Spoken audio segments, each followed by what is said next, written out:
ever told you, are you to the bone? Have I ever told you when you are all alone? And if I ever forget to tell you how I Assalamualaikum warahmatullahi wabarakatuh. Kami dari kelompok 8 ingin mempresentasikan mata kuliah Ekonomi Islam Prodi Akuntansi dengan bab Teori dan Analisis Produksi. Kelompok kami terdiri dari saya sendiri, Arsanda Sasamulyana, NIM E2B 0190008, Alvina Rahmawati, NIM E2B 0190014, dan Natasha Angela, NIM E2B 0190039. Teori dan analisis produksi terdapat 6 subbab. Yang pertama yaitu atribut fisik dan nilai dalam produksi. Sebuah produk menjadi berharga atau bernilai bukan semata karena adanya berbagai atribut fisik dari produk tersebut, tetapi juga karena adanya nilai atau value yang dipandang berharga oleh konsumen.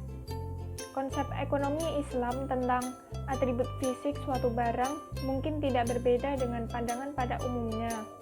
Tetapi, konsep nilai yang harus ada dalam setiap barang adalah nilai-nilai keislaman atau Islamic value. Adanya nilai-nilai ini pada akhirnya akan memberikan berkah, tidak bisa dianggap sebagai barang atau jasa yang memberikan maslahah. Jadi, dengan cara pandang seperti ini, maka kuantitas produk dapat dirumuskan sebagai QM sama dengan QF ditambah QB, dengan QM sebagai barang yang memiliki maslahah, QF sebagai atribut fisik barang, dan QB sebagai berkah barang tersebut. Subbab yang kedua yaitu input produksi dan berkah. Kegiatan produksi membutuhkan berbagai jenis sumber daya ekonomi yang lazim disebut input atau faktor produksi, yaitu segala hal yang menjadi masukan secara langsung maupun tidak langsung dalam proses produksi. Pada dasarnya, faktor produksi atau input ini secara garis besar dapat diklasifikasikan menjadi 2 jenis. Jenis yang pertama yaitu input manusia atau human input, dan jenis yang kedua yaitu non-manusia atau non-human input. Yang termasuk dalam input manusia adalah tenaga kerja atau buruh dan wirausahawan. Sementara yang termasuk dalam input non-manusia adalah sumber daya alam atau natural resource, kapital atau financial capital, mesin, alat-alat, gedung-gedung, dan input fisik lainnya atau physical capital. Itu semua dilandasi oleh 2 alasan. Alasan yang pertama yaitu manusia adalah faktor produksi yang memiliki peran penting dalam keseluruhan faktor produksi. Manusia menjadi faktor utama, sedangkan non-manusia menjadi input pendukung. Dan alasan yang kedua yaitu manusia sebagai makhluk hidup yang tentu saja memiliki berbagai karakteristik yang berbeda dengan faktor produksi lainnya. Yang ketiga, kemuliaan harkat kemanusiaan sebagai karakter produksi. Tujuan produksi dalam Islam adalah untuk menciptakan maslahah yang optimum bagi konsumen atau bagi manusia secara keseluruhan dengan tujuan akhir yaitu falah.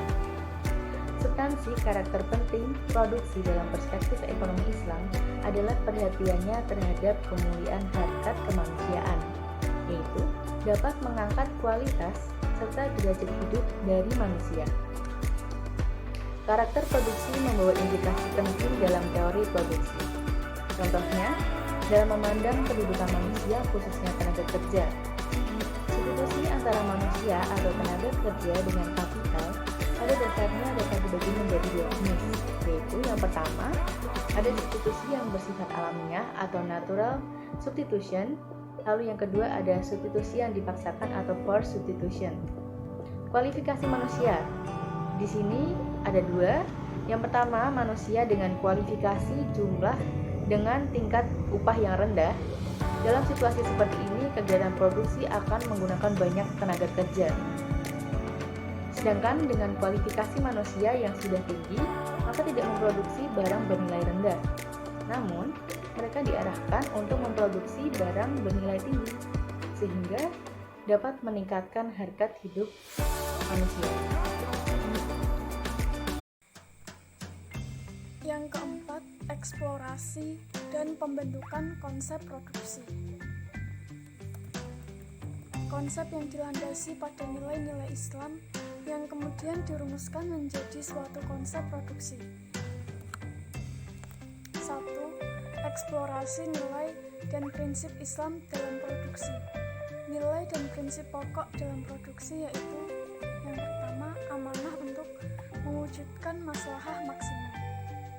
Amanah adalah salah satu nilai penting dalam Islam yang diturunkan dari nilai dasar khalifah yang terus dijunjung tinggi.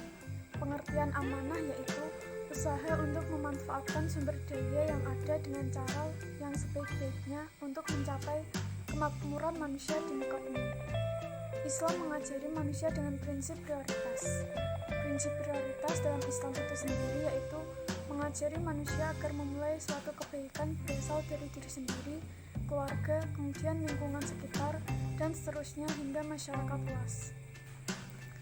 Manusia akan terbantu dalam memilih sumber daya mana yang akan dipilih menjadi input produksi, sehingga prioritas produksi dalam Islam ialah dengan memanfaatkan sumber daya lokal yang melimpah.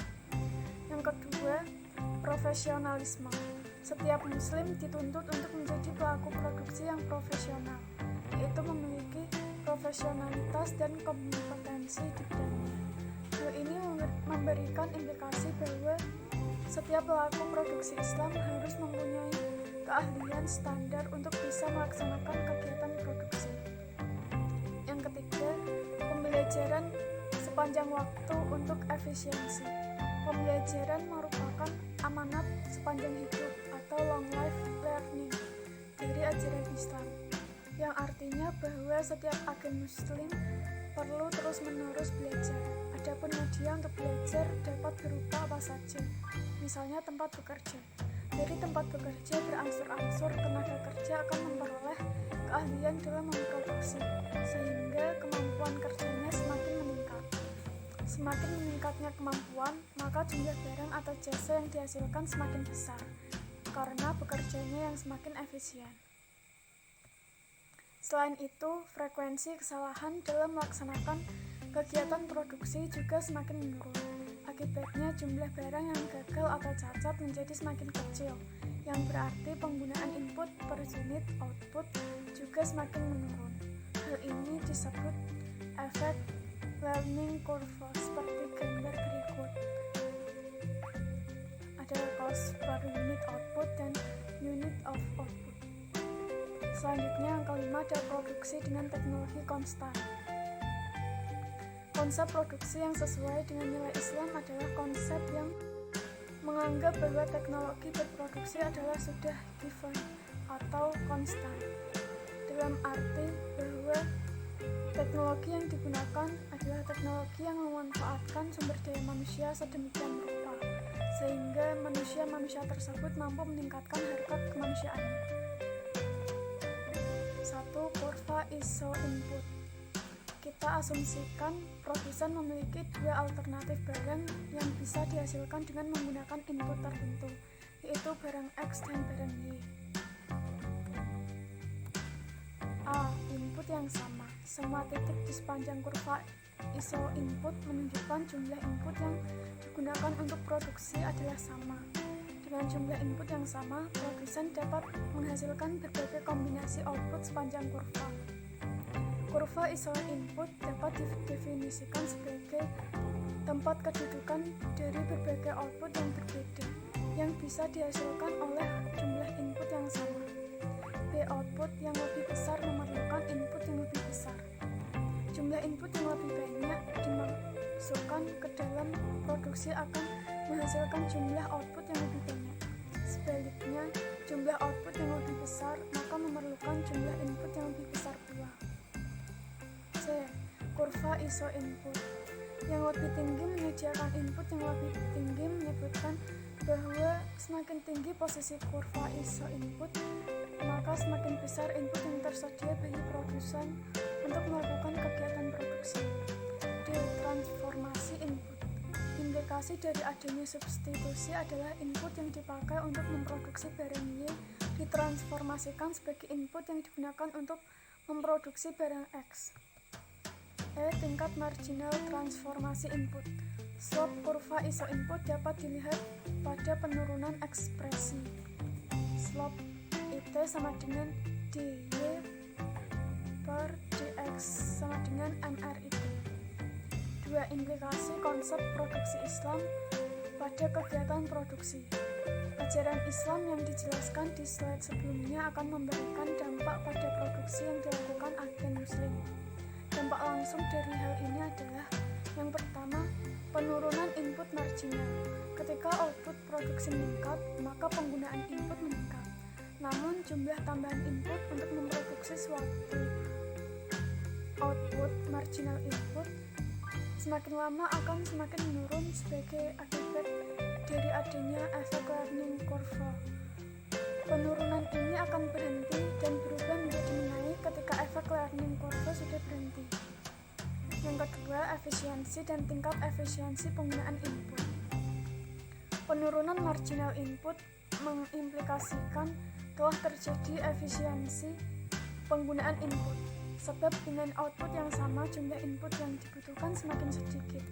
Efisiensi ini merupakan tingkat penurunan dari marginal input. Karena penurunan marginal input terjadi karena efek learning curve, maka dapat dikatakan bahwa efek learning curve meningkat efisiensi. Perlu dicatat bahwa efek learning curve tidak terjadi terus-menerus sepanjang waktu, memiliki batasan-batasan. Dengan mempertimbangkan batasan-batasan atau boundary dari efek learning curve, dapat dikatakan bahwa efisiensi terjadi pada rentang produksi di mana tenaga kerja masih bisa meningkatkan kemampuan. Tingkat efisiensi dapat ditujukan oleh adanya penghematan input yang ditujukan oleh menurunnya tingkat penggunaan input pada masing-masing unit produksi terakhir. Sifat derivatif pada tingkat penurunan input marginal semakin lama, semakin berkurang dan pada titik tertentu akan berhenti turun. Kondisi seperti ini, nilai marginal input sudah tidak akan berubah berapapun jumlah barang yang diproduksi. 3.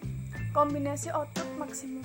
Tujuan dari produsen yang ingin memaksimumkan maslahah bisa diekspresikan menjadi M sama dengan F dalam kurung X, Y. Ditunjukkan bahwa maslahah yang diperoleh produsen bersumber dari produksi barang X dan barang Y yang dihasilkannya. Keadaan input yang dihadapi oleh produsen diasumsikan konstan sehingga fungsi kendalanya adalah banyaknya input yang besarnya sudah tertentu, yakni kurva iso input. Fungsi kendala ini yaitu I sama dengan I dalam kurung X, Y. Yang keenam adalah produksi dengan modal tetap. Fungsi produksi menunjukkan besar output dengan kandungan berkah tertentu bisa diproduksi dengan input-input yang disuplai ke dalam proses produksi dan dengan jumlah modal atau kapital tertentu. Untuk fungsi produksi yang melekat pada human capital, maka dapat ditulis Q sama dengan TF dalam kurung K dan L. Sedangkan untuk berkah yang melekat pada setiap input yang lain, maka fungsi produksi dapat ditulis Q sama dengan BT, F dalam kurung BK, BL. Untuk keterangannya, di sini Q adalah produksi, TF total atribut fisik barang, K adalah modal atau capital, L adalah tenaga kerja atau labor, M adalah maslahah, E adalah efisiensi, dan B adalah berkah barang. Selanjutnya, kedua ada produktivitas rata-rata. Produktivitas rata-rata biasanya selalu terkait dengan produktivitas dari suatu input. Produktivitas rata-rata input menunjukkan kemampuan satu unit input tertentu dalam menghasilkan output secara rata-rata. Definisi produktivitas rata-rata sendiri dapat ditulis A PI sama dengan Q per LI. Untuk keterangannya, average produktivitas produk adalah API, lalu Q adalah kuantitas per kemampuan, lalu LI adalah labor per unit. Selanjutnya yang ketiga, marginal physical product of input dalam Islam adalah kemampuan jumlah output fisik sebagai akibat dari adanya kenaikan salah satu input fisik, sementara jumlah input fisik lainnya adalah konstan. Penyebab berubahnya marginal physical product of input di sini ada dua. Yang A, penurunan marginal physical product, di mana nilai produk marginal fisik dari suatu input akan mengalami penurunan akibat adanya penambahan jumlah input tersebut ke dalam produksi. Lalu penyebab yang kedua, hubungan antara produktivitas rata-rata dan produktivitas marginal. Lalu yang terakhir, kesimpulan dari teori dan analisis produksi. Di sini dapat saya simpulkan yang pertama, konsep ekonomi Islam tentang atribut fisik suatu barang adalah adanya nilai-nilai keislaman atau Islamic value memberikan berkah dan maslahah pada suatu barang. Yang kedua, kesimpulan produksi membutuhkan berbagai jenis sumber daya ekonomi yang lazim disebut input atau faktor produksi. Secara garis besar, input dapat dikategorikan ke dalam input manusia dan input non-manusia. Kesimpulan yang ketiga, karakter penting produksi ekonomi Islam adalah perhatiannya terhadap kemuliaan harkat kemanusiaan, yaitu mengenai kualitas dan derajat hidup kemanusiaan. Karakter ini dapat membawa implikasi penting dalam teori produksi. Kesimpulan yang keempat, konsep produksi yang sesuai dengan nilai Islam adalah konsep teknologi berproduksi konstan, di mana teknologi yang memanfaatkan sumber daya manusia sehingga dapat mampu meningkatkan harkat kemanusiaannya. Tujuan produksi sendiri adalah menghasilkan maslahah secara maksimum. Dengan kesimpulan yang kelima, optimum maslahah kondisi akan tercapai pada slope gradient antara kurva isomaslahah dan kurva iso input sama. Secara matematis, produsen harus mampu menyamakan nilai rasio maslahah marginal barang X dan maslahah marginal barang Y dengan rasio input marginal dalam memproduksi barang X dan input marginal dalam memproduksi barang Y. Mungkin sekian presentasi dari kelompok kami. Semoga apa yang telah kami presentasikan bisa menambah khasanah keilmuan untuk teman-teman. Kurang lebihnya mohon maaf. Wassalamualaikum warahmatullahi wabarakatuh.